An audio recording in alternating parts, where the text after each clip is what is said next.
ನೇರ ದಿಟ್ಟ ನಿರಂತರ ಸುದ್ದಿಗಳಿಗಾಗಿ ವೀಕ್ಷಿಸಿ KS news TV Kannada. Vijayanagara ಜಿಲ್ಲೆಯ ಹರಪನಹಳ್ಳಿ ತಾಲೂಕಿನ ಮಾದಿಹಳ್ಳಿ ಗ್ರಾಮದಲ್ಲಿ ಅರಸೀಕೆರೆ ಹಿಕ್ಕಿಮಗೆರೆ ಅಜ್ಜಪ್ಪ ಹಾಲಮ್ಮ ಪ್ರಥಮ ದರ್ಜೆ ಕಾಲೇಜ್ ಅರಸೀಕೆರೆ ವತಿಯಿಂದ 2024ರಿಂದ 25ನೇ ಸಾಲಿನ ರಾಷ್ಟ್ರೀಯ ಸೇವಾ ಯೋಜನೆಯ ವಿಶೇಷ ವಾರ್ಷಿಕ ಶಿಬಿರ ಘಟಕ -1, ಘಟಕ -2 ಕಾರ್ಯಕ್ರಮ ಹಮ್ಮಿಕೊಳ್ಳಲಾಗಿತ್ತು. ಮುಖ್ಯ ಅತಿಥಿಗಳಾಗಿ ಉಪನ್ಯಾಸ ನೀಡಿದ ಡಾಕ್ಟರ್ ಎಂ. ಭೀಮಪ್ಪ ಉಪನ್ಯಾಸಕರು ಹಡಗಲಿ ಇವರು ಮಾತನಾಡಿ, ರಾಷ್ಟ್ರೀಯ ಸೇವಾ ಯೋಜನೆಯಿಂದ ವಿದ್ಯಾರ್ಥಿಗಳಿಗೆ ವ್ಯಕ್ತಿತ್ವ ವಿಕಾಸನಗೊಳ್ಳಲು ಈ ಶಿಬಿರ ಅನುಕೂಲವಾಗಲಿದೆ. ಇದರ ಜೊತೆಗೆ ಸಮಯ ಪ್ರಜ್ಞೆ, ಸಮಾಜ ಸೇವೆ, ಮಹಿಳೆಯರ ಸಬಲೀಕರಣವಾಗುತ್ತದೆ. ಈ ಶಿಬಿರದಲ್ಲಿ ಊರಿನ ಸ್ವಚ್ಛತೆ, ದಂತ ಚಿಕಿತ್ಸೆ, ಆರೋಗ್ಯ ಶಿಬಿರ, ವಿಚಾರಗೋಷ್ಠಿಗಳು ನಡೆಯುತ್ತವೆ. ಆದ್ದರಿಂದ ವಿದ್ಯಾರ್ಥಿಗಳು ವ್ಯಕ್ತಿತ್ವ ವಿಕಸನಕ್ಕೆ ಶಿಬಿರ ಅನುಕೂಲವಾಗಲಿದೆ ಎಂದು ಹೇಳಿದರು. ಡಾ. ಎಚ್. ಬುಳ್ಳಪ್ಪ ಉಪನ್ಯಾಸಕರು ಇವರು ಮಾತನಾಡಿ, ತಂದೆ ತಾಯಿಗಳು ಮಕ್ಕಳ ಬಗ್ಗೆ ಹೆಚ್ಚಿನ ಕಾಳಜಿ ವಹಿಸಬೇಕು. ವಿದ್ಯಾರ್ಥಿಗಳಲ್ಲಿ ಸದೃಢವಾದ ಮನಸ್ಸಿದ್ದರೆ ಸದೃಢ ಆರೋಗ್ಯವಂತರಾಗಿರುತ್ತಾರೆ. ವಿದ್ಯಾರ್ಥಿಗಳು ತಂದೆ, ತಾಯಿ, ಗುರುಗಳ ಮೇಲೆ ಗೌರವವಿರಲಿ, ಆರೋಗ್ಯದ ಕಡೆಗೆ ಹೆಚ್ಚಿನ ಗಮನವಿರಲಿ, ಅದು ನಿಮ್ಮ ಯಶಸ್ಸಿನ ಕಡೆಗೆ ಕರೆದುಕೊಂಡು ಹೋಗುತ್ತದೆ ಎಂದು ಹೇಳಿದರು. ನಿವೃತ್ತ ಮುಖ್ಯ ಶಿಕ್ಷಕ ಕೆ. ಚಂದ್ರಪ್ಪ ಮಾದಿಹಳ್ಳಿ ಇವರು ಮಾತನಾಡಿ, ಮನುಷ್ಯನಿಗೆ ಅವಶ್ಯಕವಾಗಿರುವ ನೀರು, ಗಾಳಿ, ಬೆಳಕು ಅತ್ಯವಶ್ಯಕ. ಪ್ರತಿಯೊಬ್ಬರೂ ನೀರು, ಅರಣ್ಯ, ಹೆಣ್ಣು ಮಕ್ಕಳ ಸಂರಕ್ಷಣೆ ಆಗಬೇಕು. ನಾವು ಈ ಭೂಮಿಗೆ ಬಂದಿರುವುದೇ ಹೆಣ್ಣು ಮಕ್ಕಳಿಂದ. ಹಾಗಾಗಿ ನಾವೆಲ್ಲರೂ ಹೆಣ್ಣನ್ನು ಗೌರವಿಸೋಣ.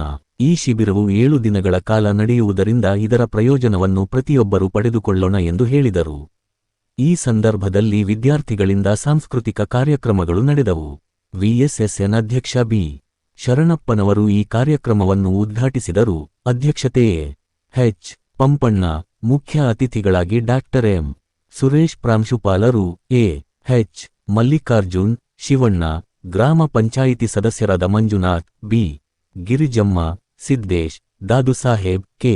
ಚಂದ್ರಪ್ಪ, ಅಂಜಿನಪ್ಪ, ಪ್ರಾಂಶುಪಾಲರಾದ ಎ. ಎಚ್. ಉಮೇಶ್, ಉಪನ್ಯಾಸಕರು, ಗ್ರಾಮಸ್ಥರು ಹಾಗೂ ವಿದ್ಯಾರ್ಥಿಗಳು ಹಾಜರಿದ್ದರು. ವರದಿ ಮಹೇಶ್, ಅರಸೀಕೆರೆ. ಕೇಸ್ ಕಾರ್ಯಕ್ರಮಗಳನ್ನು ಹಮ್ಮಿಕೊಳ್ತಾರೆ. ಎನ್ಎಸ್ಎಸ್ ಶಿಬಿರದಲ್ಲಿ ಆರೋಗ್ಯದ ಬಗ್ಗೆ ಜಾಗೃತಿ ದಿನನಿತ್ಯ ಮಧ್ಯಾಹ್ನ ಪ್ರತಿಯೊಂದು ಕಾರ್ಯಕ್ರಮಗಳು ಇರ್ತವೆ. 7 ದಿನಗಳ ನಡೆಯುವಂತಹ ಕಾರ್ಯಕ್ರಮದಲ್ಲಿ ದಿನನಿತ್ಯ ಒಂದು ದಿನ ಪಶುಗಳಿಗೆ ಲಸಿಕೆಯನ್ನು ಹಾಕುವಂತ ಕಾರ್ಯಕ್ರಮ ಇರುತ್ತೆ. ಅದು ಯೂಶುವಲ್ ಆಗಿ ಸೋಮವಾರ ದಿನ ನಾವು ಅದನ್ನ ಕಾರ್ಯಕ್ರಮ ಹಮ್ಮಿಕೊಂಡಿರ್ತೀವಿ. ಯಾಕಂದ್ರೆ ಸೋಮವಾರ ದಿನ ಅಂದ್ರೆ ಯಾವ ರೈತರು ಕೂಡ ನೇಗಿಲನ್ನು ಓಡುವುದಿಲ್ಲ. ಅವತ್ತು ಎತ್ತುಗಳೆಲ್ಲ ಮನೆಗಿರ್ತವೆ. ಆ ದಿನ ದನ ಕರುಗಳಿಗೆ ಲಸಿಕೆ ಹಾಕುವಂತ ಕಾರ್ಯಕ್ರಮವನ್ನು ಮಾಡ್ತೀವಿ. ಇದು ಒಂದು ಜಾಗೃತಿ ಮೂಡಿಸುವಂಥದ್ದು. ಇನ್ನು ಎರಡನೇದು ಫೈರ್ ಆಫೀಸರ್ನ ಕರೆಸ್ತೀವಿ ನಾವು. ಬೆಂಕಿ ಬಿದ್ದಂತಹ ಸಂದರ್ಭದಲ್ಲಿ ಮುಂಜಾಗ್ರತಾ ಕ್ರಮಗಳನ್ನು ಯಾವ ರೀತಿ ಕೈಗೊಳ್ಳಬೇಕು ಅನ್ನೋದ್ರ ಬಗ್ಗೆನೂ ಕೂಡ ನಾವು ಕರೆಸ್ತೀವಿ. ಇನ್ನು ಕಣ್ಣಿನ ತಪಾಸಣೆ ಆಗಿರ್ಬೋದು, ಆರೋಗ್ಯದ ತಪಾಸಣೆ ಆಗಿರ್ಬೋದು, ಮತ್ತೆ ಹೃದಯ ತಪಾಸಣೆ ಆಗಿರ್ಬೋದು, ಮತ್ತೆ ಬೇರೆ ಬೇರೆ ಆರೋಗ್ಯಕ್ಕೆ ಸಂಬಂಧಿಸಿದಂತಹ ವಿಚಾರಗಳನ್ನ ಕರೆಸ್ತೀವಿ. ಜೊತೆಗೆ ಸಂಜೆ ವಿಶೇಷ ಉಪನ್ಯಾಸ ಕಾರ್ಯಕ್ರಮಗಳು ಕೂಡ ಇರ್ತವೆ. ದಿನನಿತ್ಯ ವಿಶೇಷ ತಜ್ಞರಿಂದ ನಿಮಗೆ ಉಣಬಡಿಸುವ ಕಾರ್ಯಕ್ರಮವನ್ನ ಹಮ್ಮಿಕೊಂಡಿರ್ತಾರೆ. ಹಾಗಾಗಿ ನೀವು ಸಾಕಷ್ಟು ವಿಷಯಗಳನ್ನ ಕಲಿಬಹುದು. ಇನ್ನು ಈ ಶಿಬಿರದಲ್ಲಿ ನಮಗೆ ಏನು ನಿಮ್ಮ ಮಾನವೀಯತೆ ಮೇಲೆ, ನಿಮ್ಮ ಆರೋಗ್ಯದ ಮೇಲೆ, ನಿಮ್ಮ ಓದಿನ ಮೇಲೆ, ನಿಮ್ಮ ಪೋಷಕರ ಮೇಲೆ ನಿಮಗೆ ಗೌರವಗಳಿರಲಿ, ನಿಮ್ಮ ಮೇಷ್ಟ್ರುಗಳ ಮೇಲೆ ಗೌರವಗಳಿರಲಿ. ಅದು ನಿಮ್ಮನ್ನ ಯಶಸ್ಸಿನ ಕಡೆ ಕರ್ಕೊಂಡು ಹೋಗುತ್ತೆ.